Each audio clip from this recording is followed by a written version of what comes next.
Calculation போடாதீங்க. இப்படி ஆயிருமோ, அப்படி ஆயிருமோ, வாழ்க்கை இப்படி முடிஞ்சிருமோ, குடும்பம் இப்படி முடிஞ்சிருமோ.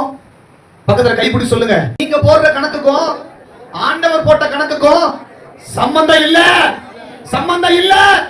உங்க நினைவுகள் அவர் நினைவுகள் அல்ல, அவர் நினைவுகள் உங்க நினைவுகளோ அல்ல. நம்முடைய நினைவுகளை காட்டிலும் அவர் நினைவுகள் மேலானதா இருக்கிறது. அல்லேலூயா சொல்லுங்க பார்க்கலாம். அதனாலதான் நான் உங்களுக்கு சொல்றேன், புலம்புறது முதல்ல நிறுத்துங்க. புலம்பாதீங்க. இப்படி ஆயிருமோ, அப்படி ஆயிருமோ, புலம்பாதீங்க. நான் மருந்து மாத்திரை எடுத்துக்கிட்டே தானே இருக்கிறேன். இது மாறுமா? என் குடும்பத்துல பிரச்சனைக்கு மேல பிரச்சனைக்கு மேல பிரச்சனைக்கு மேல வந்துகிட்டே தானே இருக்குது. இது வாய்ப்பு இருக்குதா? ஒரு வாய்ப்புமே இல்லையே. விசுவாசம்னா என்ன தெரியுமா? நம்புறதுக்கு வாய்ப்பே இல்லைனாலும் ஆழமா அவர் மேல நம்பிக்கை வைக்கிறது தான் விசுவாசம். ஒரு ஆமென் சொல்லுங்க பார்க்கலாம். அல்லேலூயா. நம்புறதுக்கு கால்குலேஷன் போடாதீங்க. ஆபிரகாம் போயிட்டு கணக்கு போடல, எல்லாத்தையும் விட்டு போற கணக்கு போடல. அப்பா சொன்னா நான் செய்யறேன், அவ்வளவுதான். அப்பா சொல்லிட்டாரு நான் செய்யறேன். நடக்குமா நடக்காதாங்கிற ஆப்ஷன் ரெண்டாவது. முதல் ஆப்ஷன் என்ன தெரியுமா? அப்பா சொல்லிட்டாரு நான் வளருவேன்னு சொல்லி, நான் பெருகுவேன்னு சொல்லி, என் அலங்கம் கட்டப்படும்னு சொல்லி அப்பா சொல்றாரு. ஆமென் சொல்லுங்க.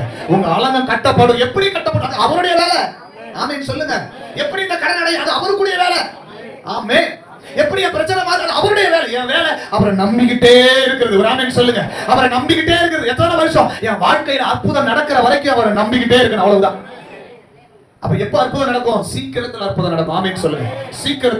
சீக்கிரத்துல உங்களுக்கு உதவி செய்யறது அவர்கள் லேசான காரியம்.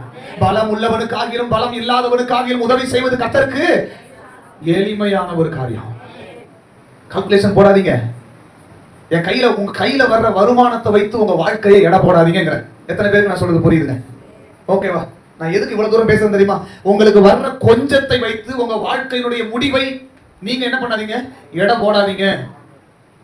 நீங்க கொஞ்சத்துல உண்மையா இருந்தீங்கன்னா அநேகத்துல கர்த்தர் உங்களை அதிகாரியாய் மாற்றுவார்.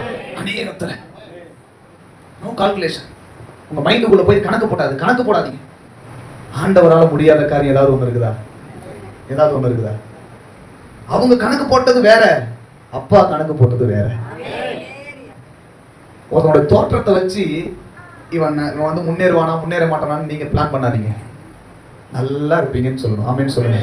நீங்க நல்லா இருப்பீங்க.